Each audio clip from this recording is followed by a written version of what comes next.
cyber never sleeps. So why not hire people where we can and see if we can set up almost a mini, I'll say, follow the sun. So taking advantage of the time zones and play to that. So it's okay for us to have someone in Europe and maybe Asia Pacific, for example. So I get that around the clock coverage.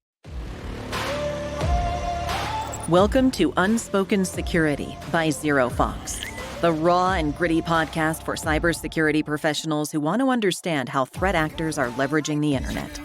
In each episode, your host AJ Nash engages with various industry experts to dissect current trends, share practical insights, and address the blunt truths surrounding security. Ultimately, the lessons learned will enable security professionals to take an intel-driven, proactive approach to physical and cybersecurity that extends past the perimeter. Let's get started.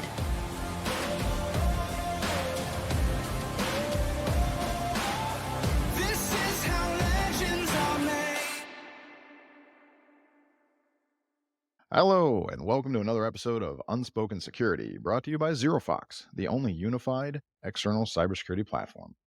I'm your host, AJ Nash. For those who don't know me personally or are first-time listeners just checking us out, I'm a traditional intelligence guy who spent nearly 20 years in the intelligence community, both within the U.S. Air Force and then as a defense contractor. Most of that time was spent at Fort Meade. I've been in the private sector for about 8 years now, and I primarily build or help other people build effective intelligence-driven security practices. I'm passionate about intelligence, security, public speaking, mentoring, and teaching. I'm also deeply committed to servant leadership, which is why I completed my master's degree in organizational leadership at Gonzaga University. Go Zags! So the goal of this podcast, though, is to bring all of those elements together with some incredible guests and have authentic, unfiltered conversations, even debates, about a wide range of challenging topics most of us are faced with every day. This will not be the typical polished podcast. You may hear or see my dog. She's around here somewhere. People may swear here. We may argue or debate, and that's all okay. Think of this podcast as that conversation you might overhear at a bar after a long day at one of the larger cybersecurity conferences, especially maybe if there have been a couple drinks in Vegas. These are the conversations we usually have when nobody's listening. So today, our guest is Errol Weiss. He's a longtime leader in the security industry. He's an alum of both NSA and Citibank, among other places. And he's the current chief security officer for Health-ISAC. Hey, Errol, let's give the audience a chance to have more of a connection with you. Can you talk a little bit more about your background and then what you're up to right now in your current role at HISAC? Yeah, AJ, hey, great to be here. Thanks so much for having me. It's wonderful to spend some more time with you here. We'll learn about each other along the way. Yeah, I guess, to help provide a little bit more color, you mentioned NSA. I started my career there. I had a couple of different jobs while I was there, working on the SIGINT side of the house for the first part of my career. And then I changed teams and I went over to the OPSEC side of the house and hopped onto a penetration testing team where I was, behind the keyboard and doing some really pretty fun things and learning a lot and working with some phenomenal people and had a great time and learned some terrific skills. And then I left there to go do sort of that, that thing, that InfoSec thing at the time for commercial companies. And, the internet was, I'd say, still just starting to be a thing. Hmm. Online banking was just rolling out, and I found a pretty new niche to further my career. Well, I'd say so. I mean, we've crossed paths, several times along the way, not at the agency, Yeah. as it turns out, but several times since. And yeah, I mean, I'd say you've more than carved out a niche. I mean, you're a well-known leader in the space. I realize you're humble and you're not going to take a lot of credit. Like you were one of the big names I learned about when I first got in. Of course, I was at a bank, so it makes sense. You were leading the way at the largest and probably best intel organization within the financial sector, and I was at another bank, so I was bound to hear about you. But yeah, I'm thankful you're here today. I appreciate it. It's been great working with you all these different times and different places, and thanks for being on today. And we're gonna have a good conversation. I think we've got an interesting topic here, and I'm looking forward to getting your thoughts and sharing them, with others, and maybe we'll debate on some things. We'll see how we agree. That's great. Yeah. Yeah, as everybody knows, it's Lots not of great scripted, lessons. so we'll just see what comes out of it. But you're in Florida and I'm in Minnesota, so no matter how bad it gets, it's not like we can reach out and touch each other today. But it's not like that usually around here. So anyway, we should just jump right into the topic. Actually, so today's discussion, like the podcast today, is titled, "Build Diverse Teams or Die." All right, maybe a little dramatic, but I know we're both really, we think this is pretty serious stuff. So, I wanted to make sure people got the idea. Like, this is, in my opinion, at least, one of the big keys to success or failure. So maybe you won't die, but whether you fail or not could come down to your diversity, right? And listen, you've been Absolutely. doing this a long time too. I mean, no offense, but we're both, we got a couple years on this. So, you know, with that as the foundation for today's discussion, man, what are your thoughts on the value of diversity, like specifically in intelligence teams? But you can go wider than that if you want. I mean, you're Right. you're a leader in a lot of spaces. Give me your thoughts on this. Yeah, and I'll even tell you, I want to start off with sort of even before thinking about the value of it. It's even how do you even get there? And I got to tell you, and again, I'll go to my career at Citibank. I had the fortunate timing of being right place, right time, and was asked to essentially create this cyber intelligence function inside Citibank. This would have been like 2007, probably, and to just go off and build that team. And then years later, looking back, literally had a conversation with our HR representative, and basically, a tough conversation, and saying, hey, Mhm. Errol, look at your first line, look at the leaders who are reporting to you. And I'm like, Uh-oh. oh my gosh, they're all white males. How did that happen? And again, there was Mhm. no Mhm. rhyme or reason to it, right? I thought we were interviewing people who were right for and hiring people who were right Mhm. for the job, had the right skills, brought the right thing to the table. And then lo and behold, I look behind me and I've got a lot of people that look just like me. So, the first thing I'd say is, you know, in order first of all, in terms of building diverse teams, you've got to make some conscious efforts to do Mhm. that. At Mhm. least I think you do. And and it starts with even thinking about like who's interviewing the Mhm. candidates. So you want people interviewing the candidates who look like the people that you're trying to recruit. So if you're looking to hire more female or more minorities, I think you want the people doing those interviews that look like and fit those characteristics. So that was a big mind shift and sort of a shocking thing for me at that point in my career. And then, like you said, build diverse teams or die. And I think it's not an exaggeration. I think it's true. I think, when you start looking, the problem with having all the white guys behind me is that we're all thinking alike and we're all talking alike. We've all got similar experiences to a large degree, and we all bring those same perspectives to the table. So when we are looking to solve problems, it suddenly becomes like, the group think, right? The first one with the idea, everybody agrees, okay, done, we move on. And it's just we're not Yep. bringing any variety or new ideas to the table, new viewpoints or perspectives.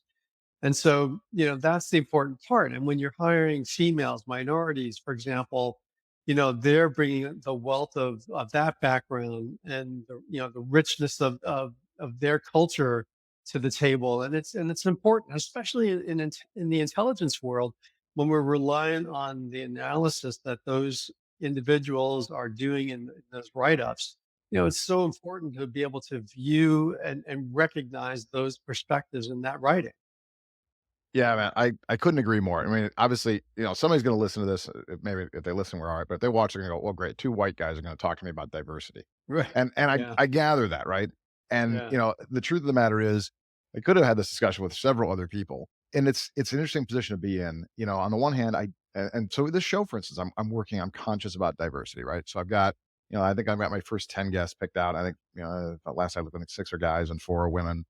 Pretty white cast, to be honest. I'm still working on Yeah. that, but it's not from a lack of effort. It's the challenge, of course, is there are only so many people in the industry, and you're like, okay, great. Now, how do I find the right people? I only want stars, of course, and we have tons of stars across the board. I don't care what color or race or gender Right. or creed or religion or you pick whatever you want. We have stars in all those categories. It isn't a white dominated field in terms of talent. It's just a white dominated field in terms of numbers. So trying to find those people, right, and then get them scheduled, and scheduling's been a challenge. But I think what I also didn't want to do is say, okay, I've got this fantastic woman.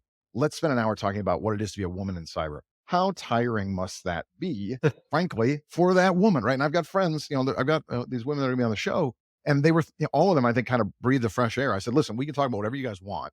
Your perspective on life will be different than mine in the industry. I just want you to know I Right. didn't bring you on so I could spend an hour asking you the same question you probably get asked. It's not, it's Yeah. insulting in some way, right? I want to ask, how Yeah. is it to be a leader in this space, not how is it to be a Definitely. woman in this space, right? Yeah. So That resonates tremendously. I'll just add, hey, one of the things I do at our Health-ISAC summits is I host a CISO panel at the end of the summit. mhm, And I tell you, I was so proud and so thrilled that at the spring summit that we just did in Florida this year, I had four female CISOs up on stage with me doing that panel. That's And awesome. when we were doing the prep, one thing one of the women raised, she said, "We are not going to talk about what it's like to be a female CISO." Hmm. And so I was like, "Okay, scratch Bingo. that off my list." We're not Yep. talking about that. Yep. And it was great. And somebody in the audience, during the when we opened it up to Q&A, somebody in the audience said, "Hey, kudos and round of applause for having 4 women up there. It was awesome." Hmm. But exactly to your point, nobody wants to talk about that. No, I They want think to talk I think about the other qualities, right. I as think they it's where should. it fits in, right? If you're having a Yeah, discussion, I've told guests, listen, everybody should be who they are on this show. So obviously, we're going to all represent where we come from. So certainly, if you're a woman, you're gonna represent a woman's opinion, or at least your opinion, which comes from a female lens, let's say, right? And that's all good. correct. But yeah, I've left it open. I've just said I'm not going to pigeonhole someone. I'm not going to make it seem like that's the reason they were there. The people that are going to be on the show are all, have amazing resumes. They're all brilliant. They're all way smarter than me. I don't know why people spend time with me, but yeah, it won't be about that, right? So, but I think you're right. You talked about the challenges, and that there has to be a focused effort, because again, this industry is still pretty well dominated by middle-aged white guys, and there's bias that we don't even think about, right? We know this in Intel. We'll talk a little about Intel bias, but there's bias built in, right? And so Right. you got to fight against that bias. You got to be conscious about it and say, I want the best candidates. I don't care where they come from or who they are, really. And then to be able to work on that, because otherwise, like you said, you wake up one day and even if you care, you can easily turn around and go, yeah, there's a whole room of people look just like me. There's a good Yep. chance our answers are all going to seem the same, because that perspective, as we talk about Intel, you know, everybody's going to have the same perspective and you may not understand the differences. And there's a lot of nuance when we do Intel. I think people who don't do Intel may not realize that there's group discussions and there's bouncing ideas off each other. And if we all have the same background, we have the same economic background and social, experiences, we just may not have the creativity in the room to imagine a circumstance that we've never heard of or thought about. And somebody else who comes in and it's their life Right. experience says, well, what about this? You go, oh, well, that's mind blowing. It never would have occurred to me. So Right. I'm with you. I like to, be working with a building, if I'm the guy building, or working with or consulting with teams that are as diverse as possible. And it isn't just gender, it isn't just race. Experience is there, education is there, cultural difference, geopolitical differences, geographical locations where people are raised, economic differences, even some, interests and backgrounds. I've seen Intel teams that hire people with journalistic background, people with music backgrounds and math backgrounds. Obviously in our space in cyber, a lot of technical folks are tied in. And that's a very different background. I mean, I'm an arts and science guy. I don't I don't have the technical chops of a lot of the folks I work with, frankly, but they don't have whatever experience I have, right? So I'm curious about that, just specific to the Intel teams, right? So you've assembled amazing teams, right? I mean, you're well known for this. Is it the same with you in the diversity? Are you looking at that all of that picture? Are you looking at career diversity, education diversity, geographic? I realize you may not get it all, but is that your thought process as you're going through it? Yeah, I think now that's exactly the case where you do have to look at all of that. And I think, you get to a point where the team is so big and so filled out and you've achieved some of that diversity that you're looking for. Now when you start adding people on, now you're sort of looking at, where are the gaps, right? What do I need to fill in on that next hire? So thinking about things like, maybe I need more technical help in a certain area. Maybe I need more geopolitical coverage in some other area of the world. And so you're starting to think about, like, when you do that next hire, okay, you're looking for someone that brings that expertise to the table. Yeah. Well, that makes perfect sense, right? And Yeah. and it's changed. I think I don't want to get ahead of too much because we have more questions to go through, but the both the opportunity, I think, and well, I guess the opportunity maybe is the big one right now, changed with COVID, with remote work, right? So, Right. it's I guess I should ask you, it wasn't one of our questions that we had prepped, so sorry, I'm gonna throw you on the spot, but now it's part of this. So how does that fit in for you? Has that made it easier to have a more diverse team? Is it more challenging to have a more diverse team? I mean, we have a whole world to choose from. It doesn't have to be somebody who's local to the Florida office for y'all. But Right. how has that impacted diversity and maybe an age as well as that comes into play? I don't know if there's a I'm going to investigate if there's a difference in ages that are more or less comfortable with remote work and working in remote teams. Like, how have you seen that impact things? Yeah, I think, certainly in the COVID era, there's been the major shift to remote work. And so, in some sense, I would say that we're actually competing now with even more than before, right? So if you were hybrid or remote pre-COVID, Now, guess what? You're going to be competing with a Mhm. lot more organizations now because there's a lot more companies that are working remote or hybrid. We're Yep. starting to see Yep. them pull back people to the office and whatnot. Now that we're at this particular stage in the end of the pandemic, fingers crossed. God, I hope Um, so. yeah, and right, and organizations and operations have shown that we can still function with most of the workforce being remote. So why not continue that? So I think that in order to be competitive, we've got to be able to enable that hybrid workforce. And yes, your point, right? That opens up the possibilities in terms of all of the above, right? The diversity from all of Mhm. the aspects that we talked about, from the human aspects of it, whether it's race, gender, and then certainly location, economic backgrounds and whatnot, educational backgrounds. Mhm. I Mhm. mentioned geography already, and then take advantage of that too, right? I mean, one of the things that I will also strive for, as we know, right, cyber never sleeps. So why not hire people where we can and see if we can set up almost a mini, I'll say, follow the sun. So taking advantage of the time zones and play to that. So it's okay for us to have someone in Europe and maybe Asia Pacific, for example. So I get that around the clock coverage. So yeah, it's a beautiful thing. We'll play to that too. Yeah, that's a really good point. And I'm curious. I realize I'm gonna end up kind of cheating on some of the questions. Like we prepped a little bit, just for everybody knows. Like I tell people it's unscripted, and it is, but we do have at least a prep call.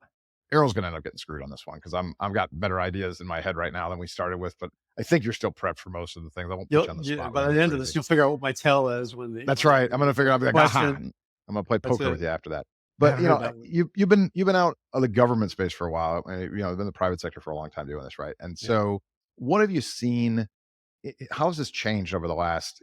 We talked obviously remote. I'm sure will come up as part of this answer too. But what have you seen really change over the last? I don't know, say 10 years in terms of both the interest and the effort towards diversity, but also the results. Where are we going with this? Like you and I both just lamented. There's a lot of male, Yes. white middle class dudes still running a lot of our organizations and around a lot of this industry. So I feel like we're not getting places, but I think we also might be. So I mean, what have you been seeing right now for change Yeah. over say the last 10 years or so? Well, I mean, I'm going to say really that the function of an intelligence team inside the private sector, to a large degree, I would say is pretty new.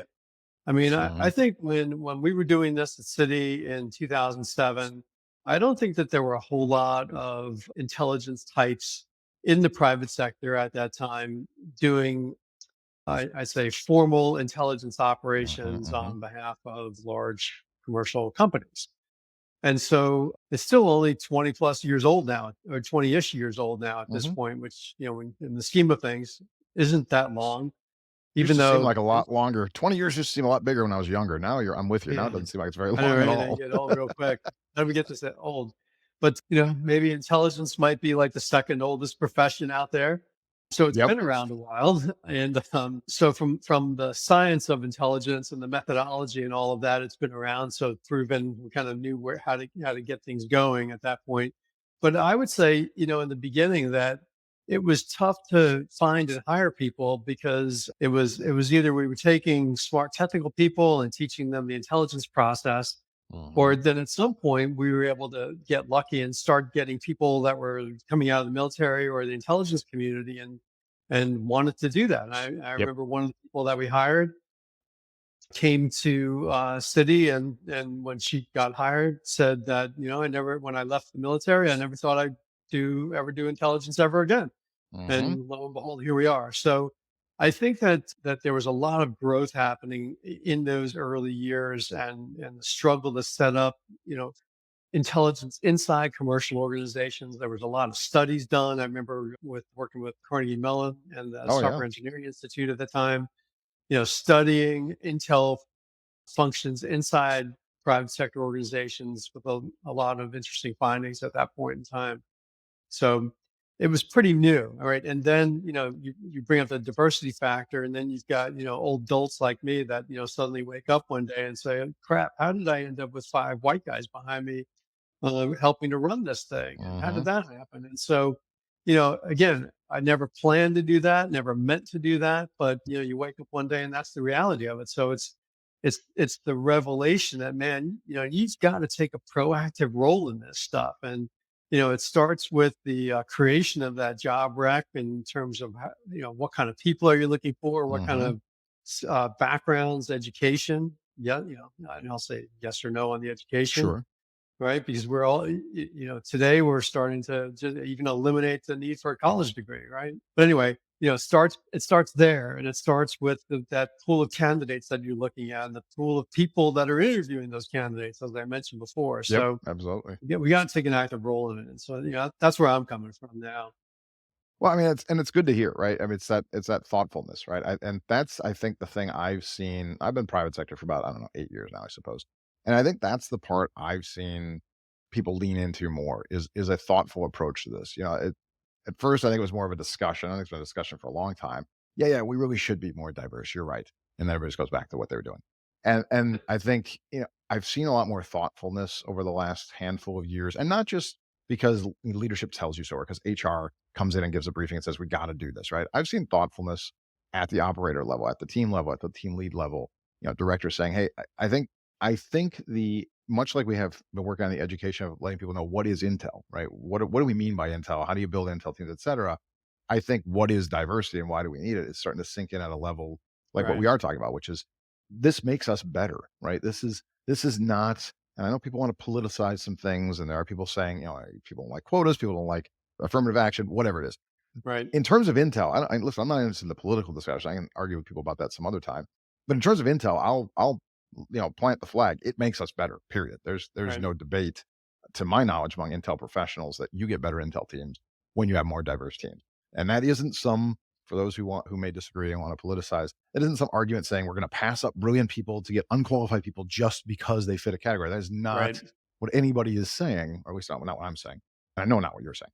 No, But I mean, there are you will great only people. serve your customers better by hiring, diverse set of analysts on your team. Absolutely. Exactly, and they are everywhere. I think it's Yep. interesting you talked about, looking at the education, and even, is a college degree the right answer anymore? And Right. maybe it is for some roles. It's not a guarantee, certainly. I mean, I'm seeing a lot more. I'm curious what you are with this. I'm seeing a lot more of people who are, they've got some education. Maybe some college, maybe they didn't finish. I don't know. Maybe they got college, but it doesn't relate. And they got a lot of certifications. They got hands-on training. This wasn't one of our questions, but I'm curious, since we talked education, how do you see like certifications versus degrees? Not necessarily versus, but how do you view those?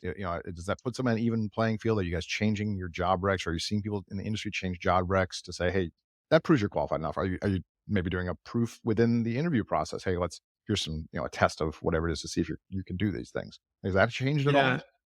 Yeah, definitely. I think that's another area that we're seeing, especially like, between intelligence and all the cybersecurity roles that are unfilled today. I think that hiring managers are definitely looking at those requirements now and rethinking that. I know definitely that there are people that are, scratching off the, college degree requirements, not Mhm. looking at that any longer, and really trying to focus in on the base level skills that that person has, what's their capability, and then things like intellectual curiosity, right? Do they God, have that's that huge. drive to to learn, better themselves, do more, the societal give back and contribution to community and all of that, looking for those kinds of attributes. And the whole idea that if you've got the basic skill set, I can teach you the rest. Yep. And that's what I think people are looking for now. Yeah, I think that's huge. You talked Yeah, about that curiosity, right? I've heard people say, I want aptitude and attitude, right? Experience is useful, and there are some places where it's mandatory. Listen, aptitude and attitude are great. I don't want you to tell me you're my surgeon, and I got to go get her attitude. Well, great. Where's your degree from? How many times have you done this surgery? I'm yeah. much more interested in that today. I don't care if you're a jerk because I'm gonna be unconscious. So it isn't for every job, seriously. Right. But aptitude and attitude, I've heard a lot about. But the other thing is, when we talk about this, we keep hearing the stats. I know you read them. Millions of jobs. I don't know how many jobs are open in cybersecurity, right? The number goes up every year. We don't have enough. We're not making enough people Yeah. to fill the jobs, et cetera. You know, does this change, right? Does the talent pool become wider or deeper as a result of changing some of these requirements? Maybe saying, hey, a degree is what's limiting some of us. And we're not saying we're downgrading the need to do the work well. But just saying, hey, maybe this is a limiter we shouldn't have. But also getting back to the whole remote piece, remote and hybrid and how that works. Are those part of the solution for closing this gap and giving us a better talent pool, a deeper, wider talent pool to fill these Yeah, I needs think too? I think it's the deeper, wider talent pool. I think that's ultimately what we're after, right? I think there's definitely a gap in the number of candidates that we have today versus the jobs that are out there. Yeah, we always hear big numbers. I've heard recently there's a lot of debate about how realistic those big numbers are. It's probably not as big as we think it is. Sure. But I like the idea of opening up that candidate pool, and again, back to the overall topic about improving diversity. If we're able to eliminate that college degree, for example, then that opens up the possibilities to lots of candidates who maybe in underserved, underprivileged communities that didn't have a chance to go to college, yet they've got that drive and energy and intellectual curiosity to do the job and do it well. Hmm. So Hmm. let's take advantage of people like that, and try to get them into some of these starter positions that at least give them some of the basic experience and training that they need to get started. Yeah, I think that's a good point. The college degree thing's really interesting. I'm personally, I won't say I'm conflicted, I guess, more disappointed in that, when I grew up, it was like, you go to school, you go to college, you're set for life, basically. If you get a master's, Right. wow, you're special, right? And just around the time I finally got around to finishing my master's, we all woke up and went, yeah, maybe this isn't the way it should necessarily be. I think people have realized there's some classes and that goes with that. It doesn't devalue, the education. I'm thrilled with what I learned and for the specifics I get to apply it to. But at the same time, you go, gosh, what are we doing educationally? We've created this requirement. Does it really apply? And there's value to Right. education, of course. I don't think anybody disagrees, but does it apply here? Are we just eliminating the opportunity to have people who just didn't have the opportunity because they couldn't afford it? College is so freaking expensive. And so I've personally have enjoyed seeing some of this shift. And I know brilliant people who don't have college degrees. They got certifications, they got hands-on training, whatever it is, giving them the opportunity to show, hey, I can do the work. Is that not what you're hiring people for? Is to do the work? Or as you said, I can learn how to do the work. I'm curious. I'm willing to come in, Right. at a low level. Maybe internships. I don't know. I know you guys do some work with that. I'm curious about your thoughts on internships too, as a way to get in the door. And what are the requirements for that? Does somebody have to be in school to get an internship? Can they get an internship without being in school? I don't even know if I've seen much of those change. I think most of those come off colleges still, but I know you guys do some work with that too. Yeah, in fact, we just moved our headquarter locations to Orlando, and we're right on the Ah, tough doorstep of. spot. I know we're on the doorstep of UCF, University of Central Florida, Yeah. and so we reached out to them during that move process to initiate that relationship and really start building a partnership. And before we even moved, we hired a graduating senior, or someone that would be graduating this past May, and brought her on board as part of that intern program. And now that we've moved, we brought two more interns on as part of that program, and it's working out great. And I think they've got an opportunity to learn, really develop some skills, and learn about what it's like to work in an office environment, what those expectations are. Right, these are very practical things that you don't end up learning right to the point while you're in college necessarily. And then I've warned everybody also on the staff that, hey, you've got an opportunity to learn from these guys too, right? Because they're learning new things, they're learning new methods, and they bring again back to the diversity, right? They bring different experiences to the table. So every single one of us on staff, including us old guys, have got an opportunity here to learn from the youngest. And so I'm really looking forward to working with them and what happens next. But I think, as you mentioned, right, you have to be in a college program to snag one of these internships. And I think, I would encourage anyone who's listening, who's in a situation where they're not necessarily in college, and they want to try to figure out how to get started in a career like this, start figuring out who's in the area and start a letter writing campaign to try to get some attention and see if you can get hired on as an intern, part-time intern. Some are paying, some aren't, and at least get your foot in the door and see if you can get some of that initial experience. Yeah, I think that's an excellent point, right? It's great to hear that you guys, even before you moved, you started reaching out and saying, "Hey, Right. how are we gonna work on this internship program?" Right? I think we're seeing some universities develop some great programs. I don't know UCF particularly well personally, so I can't speak to that. I mean, a good university, I'm sure, but it did remind me that some programs we've even seen where universities are developing cyber intelligence programs specifically to pull back to the Right. intel discussion, right? Where they're combining traditional intelligence training with traditional cybersecurity training. So you mentioned that earlier in the conversation that it was one or the other, right? You'd hire technologists have to try to teach Yeah. them Intel, or hire Intel people try to teach them tech. I've seen some of these programs now. There's one in college in North Carolina I'm familiar with. I think James Yep. Madison, I think, has one in Virginia. There's I admit I'm biased. I've spoken at to their students at the university, so that's a plug for James Madison. But there's more of those there. And I don't know if UCF, do they have a program like that? Are you looking at other programs like Yeah. that? Is that really They powerful? do. I do. Oh, Yeah. No, perfect. yeah, they do. It's amazing, right?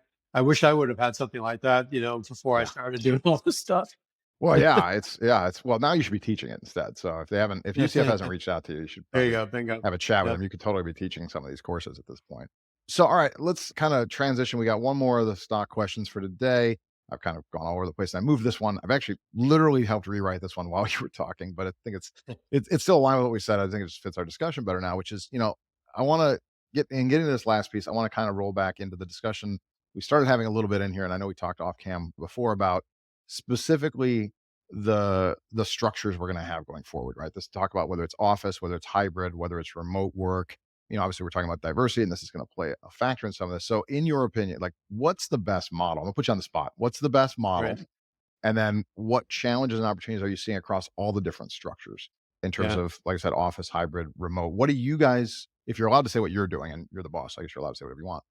What are you leaning towards? What do you think is the best way to go? And maybe a why in there, but also the opportunities across all these different kinds of structures and the challenges.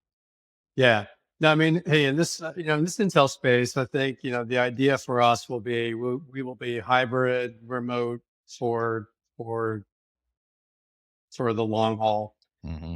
I know when we were talking during the prep and all that, I said something to the effect of like, hey, in a perfect world, we'd all be at the same location. And I I mean, jumped all over you. you did, man. You beat the crap out of me.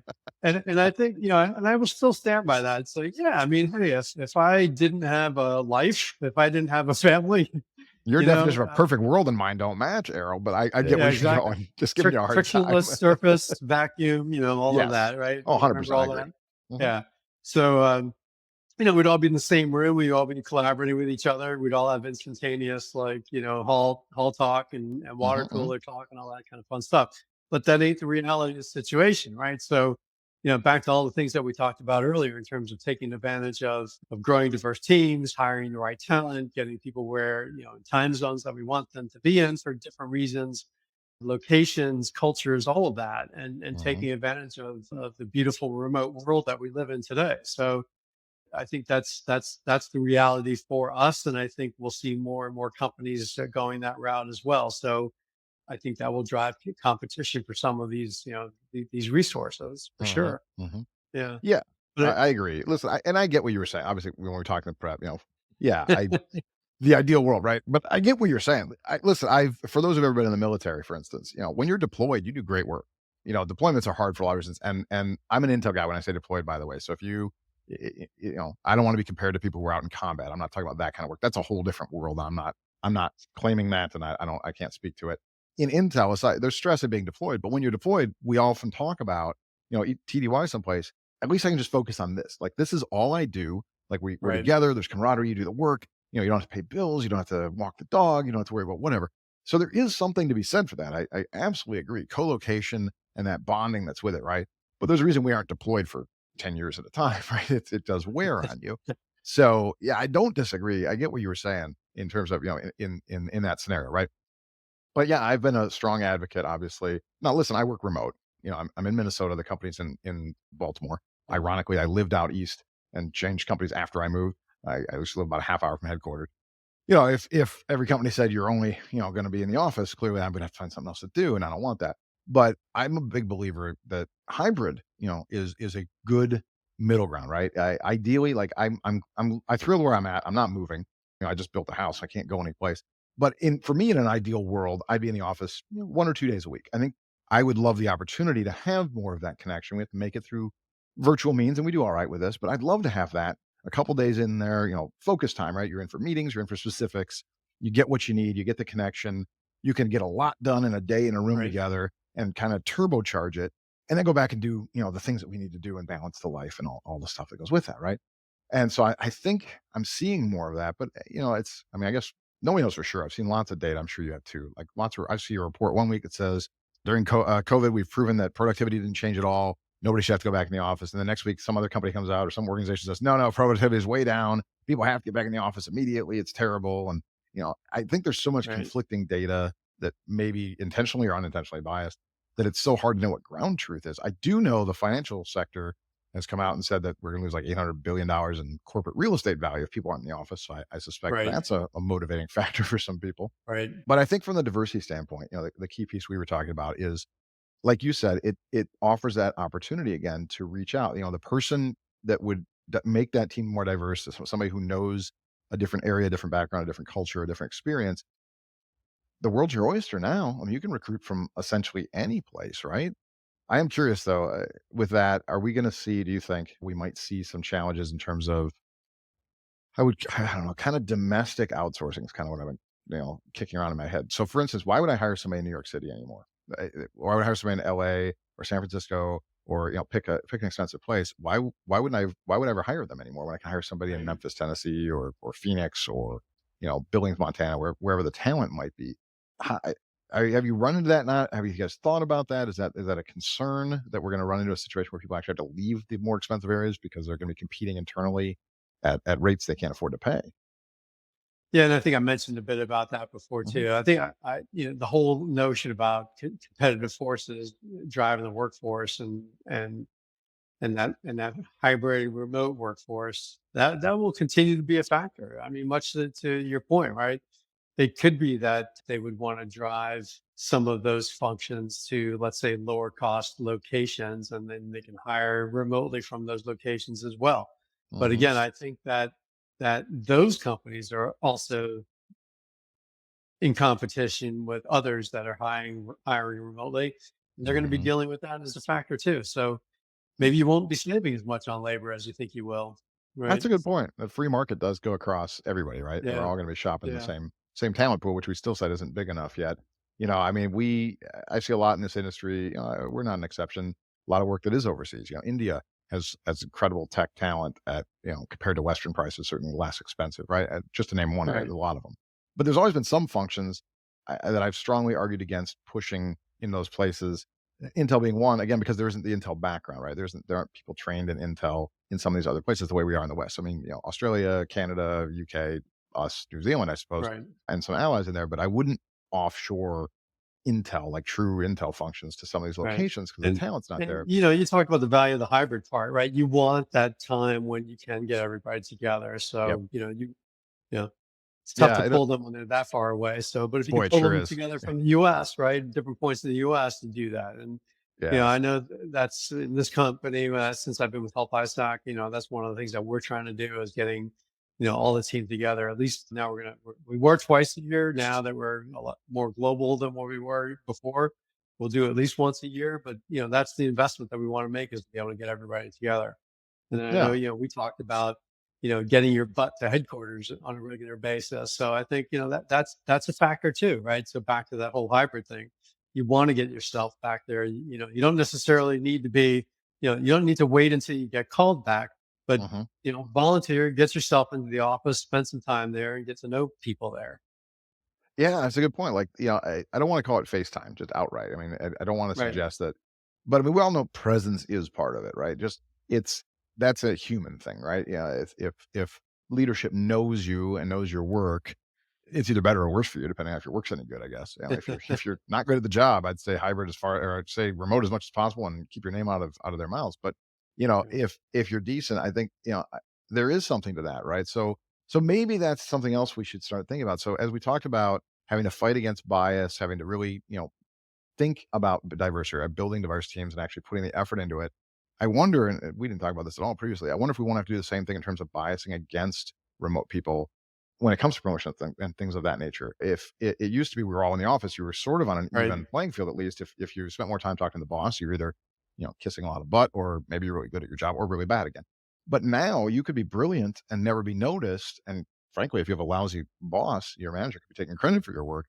Right. We may have to think about mindfulness in Well, not losing track of people who are rock stars just because they happen to be far away. We hired them far away. We Yeah, wanted them but to be far I away. We think gave that's them that. all, even if you're all in the office, I think that that's possible, right? Hmm. There's definitely, I remember doing the collegiate reviews and somebody saying, this person's a rock star. And I'm like, I've never seen or heard that person the whole time I've been here. Who is that? Uh-huh.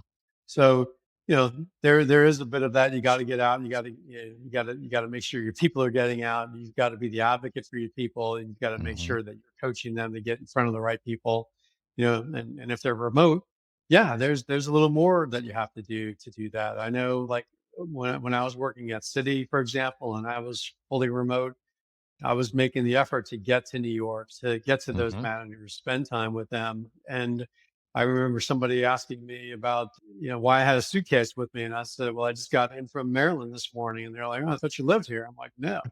So, that's what you Good want. You perception. almost Yeah. want, you almost want people thinking, yeah, you belong there. And yeah, Yeah, I thought you that's, lived there is a great compliment. You clearly had yeah. presence. You were there. Well, I know you've grown some great leaders. So obviously you put time in there. I know some of the folks you've worked with there and where they've gone. And I won't call anybody out by name because I'd miss people and be unfair. But you've obviously grown some leaders along the way too. Because there's folks that have stayed where you've been or moved on since that have done Right. great things. So clearly you found a way to bridge those gaps and to make sure people got credit for what they'd done and got mentored and grown. So, it's, of course, you never hired me, but I'm not going to say anything about that publicly or anything. You know, it, I also never applied at City when you were there. Anyway, so all right, so that's the bulk of what we wanted to talk about here, right? But we're through the three questions, and in my case, three and to turn into 7 or 8 or whatever. But with every show, as we get near the end here, I want to close out the show with every one of these. I've been asking every guest a bonus question. And so, since the name of the podcast is Unspoken Security, the question I'm asking is, tell me something you've never told anybody. Something that's so far been unspoken. Yeah, I'm at least glad that I knew that this question was coming, so I had some time to think about it. Yeah, But it's I not a will tell you, gotcha, at like, least. I'm not a gotcha. But in all seriousness, I will say that when my leadership, when I was at City, they asked me about setting up this Intel program. Overtly, I said, "Yeah, sure, definitely would love to do it." In the back of my mind, I'm like, "I've got no idea on how to do this. I've never done anything like this before. I have no idea what I'm doing." And so Wow. that would definitely qualify as something that I've never told anybody, right? So what'd you do? Well, back to what you said before, right? It's about the networking and hiring really good people, and that's what I did. And so I worked with my mentors, I worked with people that I trusted, and tried to figure out what did I need to do initially, and then when it came to the hiring, it was, I was looking for certain qualities of Mhm, people mhm. culturally and all that. Of course, unfortunately, we know how the first part of the story turns out. I hired a bunch of white guys, but fixed that problem later And on. what year was that? I'm curious, what So year was it that when you were at City? so again, we're ramping that up. That would have been 2007 and 8, Okay. when Alright. all that was going on, and really, surrounded myself with some great people, and provided the vision, some of the strategy on what we think we needed to do, hired some great people who had done some of these things before, and then let them go off and do their thing. Right. So it was all about, providing that basic leadership, and let people do that thing, provide them some autonomy, and Mhm. gave them the ability to make those decisions and create. And I thought, when all said and done, we look back at what we created, it was pretty phenomenal. Well, yeah, I mean, that's incredible, man. Like, listen, City leads the way. I'm not kissing your ass when I say this, you don't even work there anymore. But everybody knows it. Like, City leads the way. Like, finance, first of all, still leads the way. Healthcare's come a long way with you joining HISAC. I was thrilled when you went there because, healthcare needed some improvements in that area. It's tough, right? I'm not trying to take a shot at healthcare. They're whole different structure there. Like, finance is in the lead because banks have been getting robbed ever since they were banks. So there's a cultural thing. They understand threats. Plus, that's where all the money is, basically. Right. Healthcare has always been more about help people sharing, et cetera. It's a cultural, in my opinion, at least. And therefore, getting people to internalize, the threat is harder, right? But I mean, City's amazing. They've spent a ton of money too, but they have a fantastic program. They've got that fusion center up in New York. They've got amazing talent. Right. They do great intel. They're one of the leaders within that, their Yeah. ISAC.